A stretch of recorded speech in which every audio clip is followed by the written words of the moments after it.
Olá, meus irmãos, graça e paz seja convosco. A lição de hoje nos traz o título A Entrada do Decálogo, ou, melhor dizendo, a entrega do Decálogo. Eu usei a expressão entrada, mas deixa eu fazer uso dessa expressão aqui. Os mandamentos, irmãos, eles já tinham entrado na mente e no coração dos próprios filhos de Deus no passado. Embora eu não estava preparado para falar sobre isso agora, que veio à minha mente.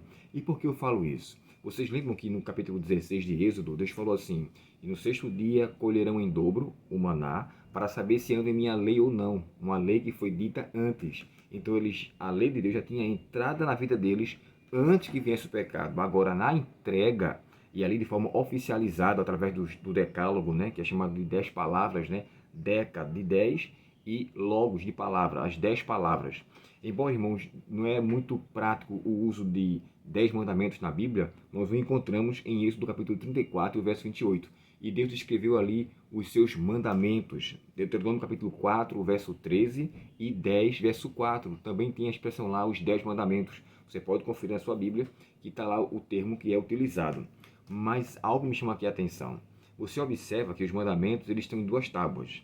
Deus colocou os 4 no primeiro mandamento, que é amor a Deus, em uma tábua, e os 6 em outra tábua. É curioso porque Deus não colocou 5 e 5, mas colocou 4 e 6, dividindo de fato a nossa obrigação, o nosso dever, o nosso compromisso com Deus de lealdade. Por isso que a aliança, que eu dito no verso para memorizar, se confirmar em minha aliança, que é os meus mandamentos, que devem ser cumpridos. Então nós encontramos nesse sentido uma maneira cuidadosa, zelosa, amorosa, compassiva de Deus para com o seu povo. E quando ele começa a proclamar os 10 mandamentos, é interessante, irmãos, que ele começa falando do que ele é, falando do que ele faz, e agora ele pede uma reconsideração na atitude do ser humano. Guarde isso. Deus começa os mandamentos no capítulo 20 de Êxodo, verso 1, fazendo do que ele é, mostrando o que ele é e o que ele fez. O que é que ele é? Um Deus acima de todos os deuses. O verso começa dizendo assim: Eu sou o Senhor teu Deus, que te tirou da casa do Egito, da terra do Egito, da casa da servidão. Ora, Deus ele é um Deus que ele é superior a qualquer outro Deus, e ele mostra que ele faz por eles aquilo que ele não podia fazer. E o que era que ele não poderia fazer? Se libertar do Egito. Dali, fisicamente, só quem poderia fazer aquilo era Deus, e Deus fez. Agora eles precisariam fazer o que Deus não ia fazer por eles. Diretamente, que eu quero dizer assim, Deus tirou eles do Egito, mas queria que o Egito saísse deles. Por essa razão, os mandamentos começam falando também sobre amor a Deus, reverenciando a sua soberania. Não terás outros deuses. Irmãos, o povo de Israel estava muito paganizado lá no Egito. Eles estavam muito envolvidos em idolatria. E o segundo mandamento é semelhante a esse: não farás para ti imagem de escultura. E no terceiro ele pede agora para que eles não levem o nome de Deus em vão. E eu coloquei aqui uma coisa que eu achei interessante, isso que eu vou dizer para vocês. Eu peguei um comentário do Cláudio Arantes, um anestesista que tem vários comentários interessantes no site Comentário da Escola Sabatina. E alguns deles eu faço uso e são bem legais. Olha só o que ele fala aqui. Ó. Primeiro, quando eu falei para vocês o que Deus é, ele é o Senhor de todas as coisas, e o que ele faz, que é libertar. Deus sempre agiu dessa maneira com todo o povo, da maneira como ele é. Lembra quando ele chegou para aquele paralítico de Betesda? Ele cura ele estava ali há 38 anos. Não se sabe ao certo a causa. Porém, no capítulo 5 de João, verso 14, nos tem uma ênfase que eu acho interessante aqui. Ó. Diz assim: mais tarde, Jesus o encontrou no templo e lhe disse: agora que você está curado, deixe de pecar. Então quer dizer que ele pecava antes, que foi a causa da sua condição de leproso. Perdão, de paralítico, né? Aí ele fala assim, ó: deixe de pecar para que não te aconteça nada pior. O homem foi até os líderes judeus e lhes disse que tinha sido curado por Cristo. Mas olha só, Jesus ama, viu ali que naquele local, né, no tanque de Betesda, existiam muitos doentes, mas ele se compadeceu daquele que, embora tivesse uma vida de pecado, a sua misericórdia o alcançou. E depois que ele livra ele mostra seu amor, ele liberta daquela paralisia, ele agora pede obediência. Ele libertou ele daquele que estava preso. Ele vivia ali mendigando, ele vivia ali almejando uma cura, então Deus fez por ele aquele que ele não poderia fazer. mas agora pede para com que ele faça algo que só ele poderia fazer, com a ajuda de Deus. Não volte a pecar para que não te suceda algo pior. Isso também acontece, irmãos, no capítulo 8 de João e o verso de 1 a 11. Lembra daquela mulher que foi pega em adultério? Jesus chega para ela, primeiro ele ama, segundo ele perdoa e depois ele pede mandamento, ele pede obediência. O que é que ele fala? Olha para aquela mulher e fala assim: onde estão os teus acusadores? Ninguém te condenou? E ela responde: ninguém, Senhor. Aí ele fala: vai e não peques mais. Observe que Deus sempre faz assim. Primeiro, ama. Segundo, perdoa. E terceiro, ele pede obediência. Deus nunca pede obediência para uma causa, porque Deus, em sua infinita bondade, ele primeiro revela o seu amor, para que através da sua bondade e do seu amor nos leve ao arrependimento. Não é isso que diz o texto sagrado no livro de Atos e Romanos também?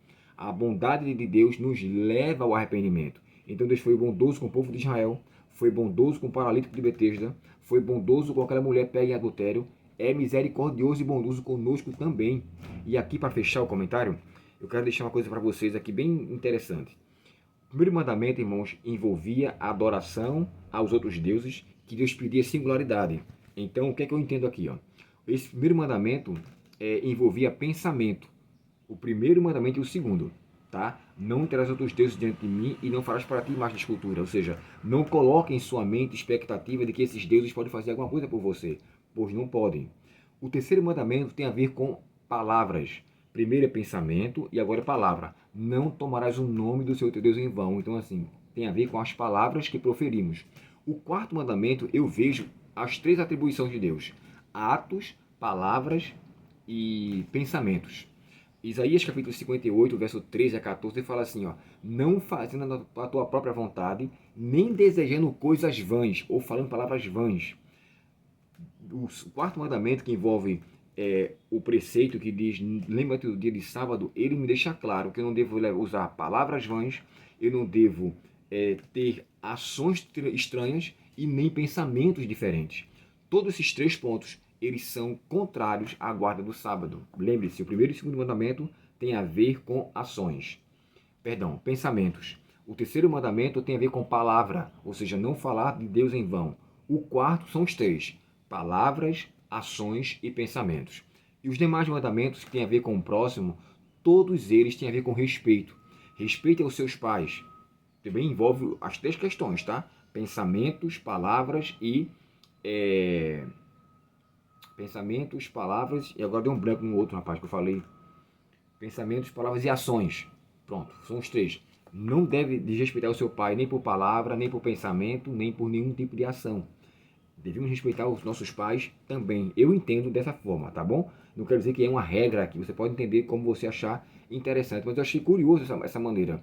O sexto mandamento tem a ver com respeitar a vida. O sétimo mandamento tem a respeitar as pessoas, no sentido de respeitar o casamento, o matrimônio, o relacionamento, não adulterarás.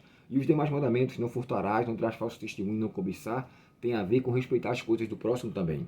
Então Deus, em sua bondade, deixou isso aqui muito claro. Mas lembre-se, o mandamento começa no verso 1. Eu sou o Senhor teu Deus, que te tirou da terra do Egito, da casa da servidão. Não terás outros deuses. Olha quem eu sou, olha o que eu fiz e olha o que eu tenho para oferecer. Agora, me ame, correspondendo aos meus princípios, para com que você seja feliz.